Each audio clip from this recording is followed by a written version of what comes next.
అసలు మోషన్ వెళ్ళే మార్గం దగ్గర ఎటువంటి ఇబ్బంది ఉన్న పేషెంట్ అది పైల్స్ అనే అనుకుంటుంటారు. కానీ పైల్స్ కాకుండా ఫిషర్ అనే ఒక జబ్బు ఉంటుంది అండ్ ఫిస్టులా అని ఇంకొక జబ్బు కూడా ఉంటుంది. అసలు ఈ పైల్స్ ఏంటి, ఫిషర్ ఏంటి, ఫిస్టులా ఏంటి, వీటికి మధ్యలో ఉన్న డిఫరెన్సెస్ ఏంటి, అన్నిటికీ ట్రీట్మెంట్ ఒకటేనా, ట్రీట్మెంట్ మారుతుందా అనేది ఈ వీడియోలో డిస్కస్ చేసుకుందాం. So video మొదలెండి.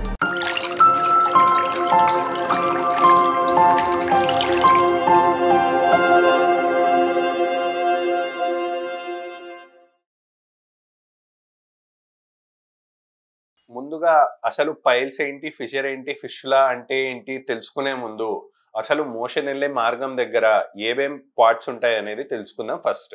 సో ఇప్పుడు నా పిక్చర్లో కనిపిస్తుంది ఏంటి అంటే, మోషన్ వెళ్ళే పైప్ని ఒక నిలువుగా పైప్ అనుకుంటే ఆ పైప్ని నిలువుగా కట్ చేసి ఒక సైడ్ నుంచి చూస్తే ఏ విధంగా కనిపిస్తుంది అంటే ఈ విధంగా కనిపిస్తుంది. పైన కనిపిస్తున్న పోర్షన్ ని రెక్టమ్ అంటాం, కిందున్న పోర్షన్ ని యానల్ కెనాల్ అంటాం.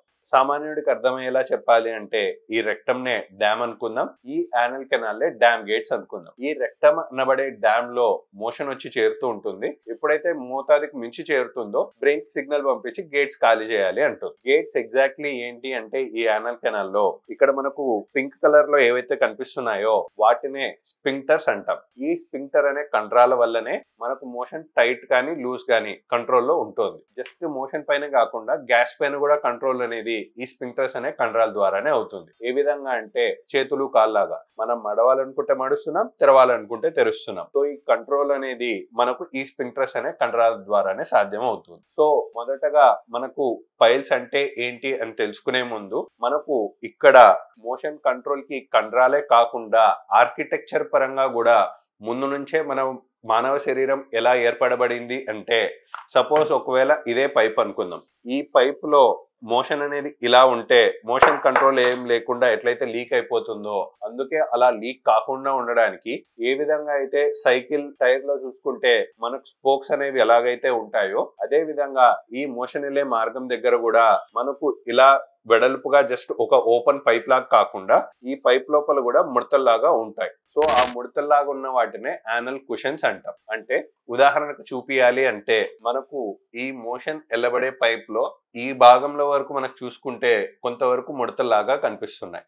ఆ ముడతల్నే మనకు యానల్ కుషన్స్ అంటాం. అంటే ఇలాగా ఖాళీగా ఉన్న పైప్ లో కాస్త ఇలాగా ఒక చిన్న ముడతల్లాగా కుషన్స్ అంటాయి. సో ఈ యానల్ కుషన్స్ అనే వాటిపైన మాటికి మనకు మోషన్ పోయేటప్పుడంతా ముక్కినప్పుడల్లా ప్రెషర్ పడుతుంది. కాబట్టి ఆ ప్రెషర్ పడినప్పుడల్లా ఇలాగున్న యానల్ కుషన్ కాస్త ఫస్ట్ ఏమవుతుంది, ప్రెషర్ పైనుంచి ఉంది కాబట్టి కిందికి సాగుతుంది. ఇంకా ప్రెషర్ పెరిగే కొద్దీ ఇంకా కిందికి సాగి లోపల ఉన్న కండ కాస్త బయటికి సాగితే దాన్నే పైల్స్ అంటాం. సపోజ్ ఈ పిక్చర్ లో చూసుకున్నట్లయితే మనకు ఇక్కడ నార్మల్ గా ఉండాల్సిన యానల్ కుషన్స్ ఉన్నాయి ఈ పెన్ ఎక్కడైతే ఉందో, బట్ అలాగున్న యానల్ కుషన్ పైన మాటికి ప్రెషర్ పడడం వల్ల ఒక కండలాగా సాగితే ఈ పర్పుల్ కలర్ లో ఉన్న దాన్నే పైల్స్ అంటాం. సో యానల్ కుషన్ మామూలుగా చిన్నదిగా ఉండాలి, ఈ పైల్స్ అనేది పెద్దదిగా ఉండాలి. నెక్స్ట్ ఇంకా స్టేజ్ ఆఫ్ పైల్స్ పెరిగే కొద్దీ అంటే ప్రెషర్ పెంచే కొద్దీ ఆల్మోస్ట్ ఉందా లేదా అన్నది లోపల ఉన్నది కాస్త లోపల ఉండేది బయటికి కూడా స్టార్ట్ అవ్వడం అవుతుంది. సో లోపల వరకు మాత్రమే ఆ పైల్స్ అనేది పరిమితం అయితే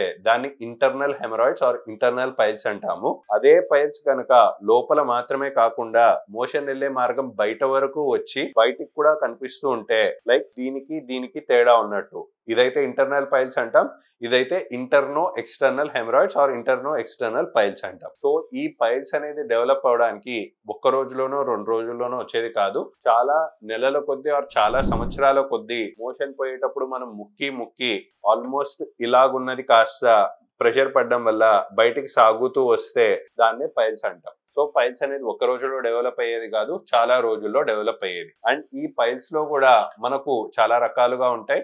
మనం చెప్పినట్టే ఇంటర్నల్ పైల్స్, ఎక్స్టర్నల్ పైల్స్ మాత్రమే కాకుండా ఈ ఎక్స్టర్నల్ పైల్స్ లో కూడా ఇంకొక కేటగిరీ ఉంటుంది, థ్రాంబోజ్డ్ హెమరాయిడ్స్ అన్నట్లు. నార్మల్ పైల్స్ ఎట్లుంటాయి, థ్రాంబస్ అంటే బాగా ఉబ్బిన పైల్స్ గడ్డగట్టితే ఎట్లా ఉంటాయి అనేది కూడా మీకు ఇప్పుడు చూపించడం జరుగుతుంది. సో మనం పైల్స్ అంటే ఇందాక చెప్పుకున్నట్టు యానల్ కుషన్ అనే కండలో ప్రెషర్ పెరిగి దాదే లోపల ఉన్న నుంచి కండ బయటకు వస్తే దాన్నే పైల్స్ అంటాం.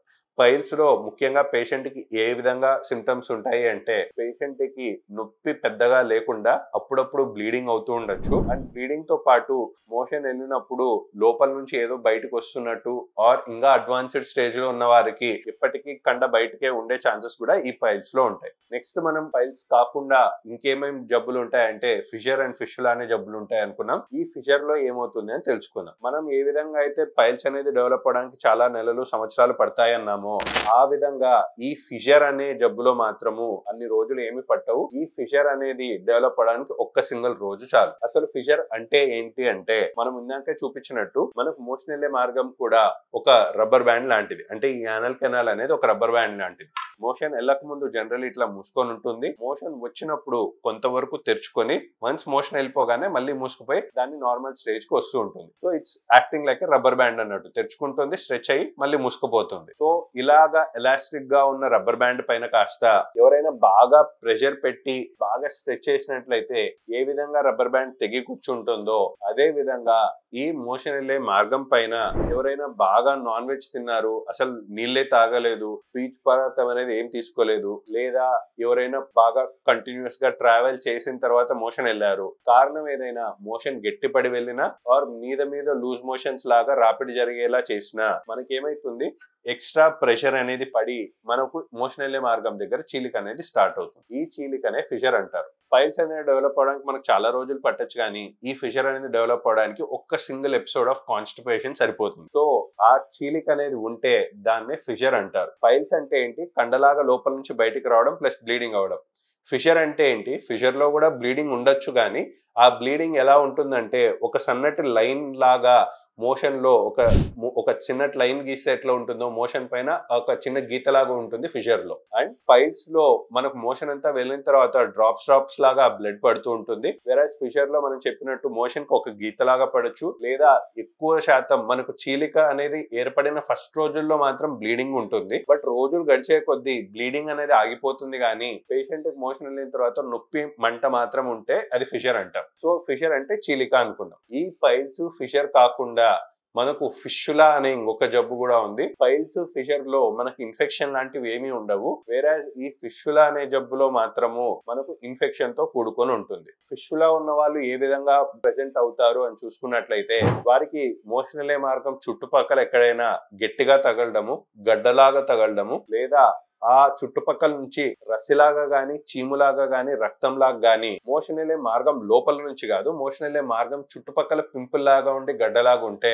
దాన్నే ఫిషులా అంటాం. అసలు ఈ ఫిషులా అనేది ఎందుకు వస్తుంది అంటే, పైల్స్ అంటే ఏమనుకున్నాం, చాలా రోజుల నుంచి కాన్స్టిపేషన్ ఉంటే కాన్స్టిపేషన్ వల్ల కండ పెరిగి వస్తే దాన్ని పైల్స్ అంటాం. ఫిషర్ అంటే ఏంటి, ఒకే ఒక్క రోజులో కూడా మనకు తీవ్రమైన కాన్స్టిపేషన్ అయిపోయి స్ట్రెచ్ అయితే దాని వల్ల ఫిషర్ వస్తుంది అనుకున్నాం. కానీ ఈ ఫిషులా అనబడే జబ్బులో ఏమవుతుంది అంటే, మనకు ఇందాక చెప్పినట్టు మోషన్ వెళ్ళే మార్గం దగ్గర ఇన్ఫెక్షన్ వస్తుంది అన్నాం. అసలు ఈ ఇన్ఫెక్షన్ ఎక్కడి నుంచి వచ్చింది అని తెలుసుకునే ముందు మనకు బాడీలో చూసుకుంటే ప్రతి చోట గ్లాండ్స్ ఆర్ గ్రంథులు అనేవి ఉంటాయి. లైక్ మన కన్నీళ్ళు ఎక్కడి నుంచి వస్తున్నాయని చూసుకుంటే, ఇక్కడ కన్నీటి దగ్గర, మన కంటి దగ్గర లాక్రిమల్ గ్లాండ్స్ అనేవి ఉంటాయి. ఆ గ్లాండ్స్ ద్వారా ఈ కన్నీళ్ళు అనేవి వస్తున్నాయి. లేదా మనకి ఎంగిల్ ఎక్కడి నుంచి వస్తుంది, నోట్లో సలైవరీ గ్లాండ్స్ ఉంటాయి, సలైవరీ గ్లాండ్స్ ద్వారా ఈ లాలాజలం అంతా వస్తుంది. అండ్ చెమట అనేది ఎట్లా వస్తుంది, స్వెట్ గ్లాండ్స్ అనేవి ఉండడం వల్ల.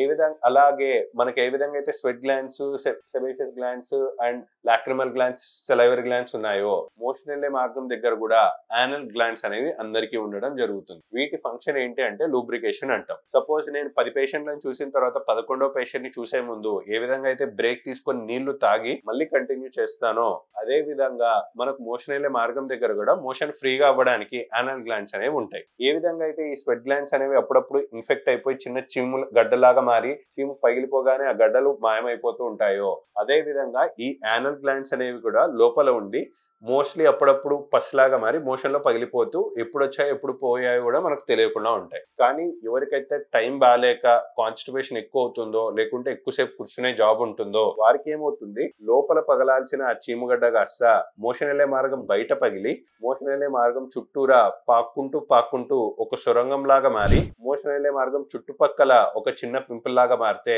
దాన్నే ఫిష్యులా అంటాం. సో ఈ ఫిష్యులాలో ఏమవుతుంది, మోషన్ వెళ్ళే మార్గం లోపల నుంచి ఒక ఇన్ఫెక్షన్ అనేది సొరంగం లాగా మారి మనకు చర్మం పైన ఒక చిన్న పింపుల్ లాగా మారితే దాన్ని ఫిష్యులా అంటాం. ఈ ఫిష్యులా ఉన్న వారిలో ఎటువంటి లక్షణాలు ఉంటాయి అంటే, మనకు ఒక చిన్న పింపుల్ లాగా ఫీల్ అవుతూ ఆ పింపుల్ లో నుంచి రసిలాగ్ గానీ బ్లడ్ లాగ్ గానీ అప్పుడప్పుడు బయటకు వస్తూ ఉంటుంది ఈ ఫిష్యులా ఉన్న వారిలో. సో మనకు నెక్స్ట్ పైల్స్ ఫిషర్ కి ఫిష్యులాకి తేడాలేంటో తెలుసుకున్నాము. బట్ నెక్స్ట్ ట్రీట్మెంట్ వరకు వస్తే మనకు పైల్స్ ఫిషర్ ఉన్న వారిలో మాత్రము మనకు డిసీజ్ తీవ్రత బట్టి మందులతో సరి చేసుకోవచ్చా లేకుంటే సర్జరీ అవసరం పడుతుందా అనేది డిసైడ్ అవుతూ ఉంటుంది. కానీ ఈ ఫిష్యులా అనే జబ్బు ఒకసారి వస్తే మాత్రము కేవలం అది సర్జరీ ద్వారానే సరి చేసుకోగలం తప్ప మందుల ద్వారా ఈ ఫిష్యులాని సరి చేసుకోలేం. అసలు ఈ ఫిష్యులాలో ఏం జరుగుతుంది, ఎందుకు మందుల ద్వారా సరికాదు, ఫిష్యులా అంటే కేవలం ఇన్ఫెక్షనే అన్నారు కదా, కానీ ఇన్ఫెక్షన్ కి యాంటీబయాటిక్స్ వాడుకుంటే సరిపోతుంది, సర్జరీ ఎందుకు అవసరము అని మీలో చాలా మందికి డౌట్ రావచ్చు. సో ఈ ఫిష్యులాకి సర్జరీ ఎందుకు అవసరం అనేది ఒక చిన్న ఉదాహరణ ద్వారా మీకు అర్థమయ్యేలా చెప్పుకుందాం. సో చిన్న ఎగ్జాంపుల్ గా చూసుకుందాము. మనకు ఇంటి ముందర ఒక మున్సిపాలిటీ ఉంది. మున్సిపాలిటీ ఉండడం వల్ల అక్కడంతా చెత్త వేయడం జరిగింది. చెత్త వేసిన చోట ఎలకలు వచ్చి చేరాయి. ఒకనొక ఎలక ఏం చేసింది, ఆ చెత్త చేరిన చోట ఒక సొరంగం లాగా తవ్వుకుంటూ వచ్చి మనకి ఇంటి ముందర ఓపెన్ అయింది. మనకేం కనపడింది, ఇంటి ముందర ఎలక వచ్చిందని చెప్పి ఎలకల మందో ఎలకలు ట్రాప్ చేసేదో ఏదో పెట్టాము, ఎలక వచ్చింది. నెల తర్వాత ఇంకొక ఎలక సొరంగంలో తవ్వుకుంటూ వచ్చి ఇంకొక ఎలక వచ్చింది, దానికి మందు పెట్టాము, అదే చచ్చింది. నెక్స్ట్ మంత్ ఇంకొక ఎలక వచ్చింది, చచ్చింది. సో ఇదే విధంగా ఎలకలు తరచుగా వస్తుంటే నాకు ఇంట్లో ఇంకొకసారి ఎలక రాకూడదు అంటే ఏం చేయాలి? సో మీరే ఆన్సర్ చెప్పాలి. సో ఇప్పుడు మనము ఫిష్లా గురించి మాట్లాడుకునేటప్పుడు అసలు ఈ ఎలకల గోల ఏంటి అని చూసుకుంటే, మనకు ఇప్పుడు చెప్పిన ఎగ్జాంపుల్లో కంపేర్ చేసి చూస్తున్నట్లయితే మున్సిపాలిటీ అంటే ఏంటి, మోషన్. ఈ మున్సిపాలిటీ దగ్గర ఎలకలు ఏవైతే చేరాయో దాన్నే ఇన్ఫెక్షన్ ఆర్ క్రిములు అనుకుందాం. ఎక్కడైతే ఎలక మున్సిపాలిటీ దగ్గర సొరంగం తవ్వడం జరిగిందో దాన్నే మనం ఈ ఫిష్యులాలో మోషన్ వెళ్ళే మార్గం దగ్గర స్టార్ట్ అయిన ప్రాబ్లం అనుకుందాం. ఏ మార్గం ద్వారా అయితే ఈ ఎలక సొరంగం తవ్వుకుంటూ భూమిలో వచ్చిందో దాన్నే ఫిష్యులా సొరంగం అంటాం, ఫిష్యులా ట్రాక్ట్ అంటాం.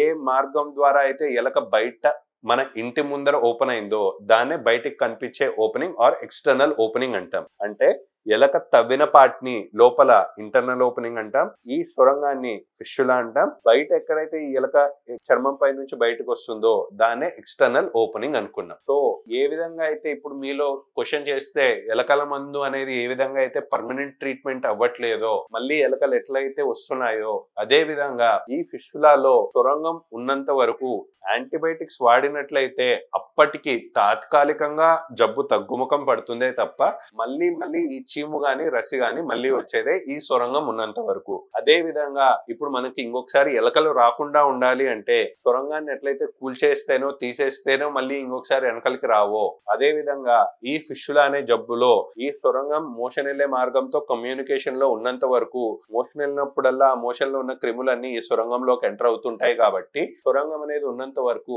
వాళ్ళకి పర్మనెంట్ ట్రీట్మెంట్ అనేది మందుల ద్వారా జరగదు, కేవలం సర్జరీ ద్వారానే సరి అవుతూ ఉంటుంది. సో ఇప్పుడు మనం చెప్పుకున్న పైల్స్ ఫిష్యులా గురించి మీకు కొంచెమన్నా క్లారిటీ వచ్చింది అని ఆశిస్తున్నాము. పైల్స్ కి మించి ఫిషర్ అని ఫిష్యులా అని మిగతా జబ్బులు కూడా ఉన్నాయని తెలియజేయడమే ఈ వీడియో యొక్క ముఖ్య ఉద్దేశం.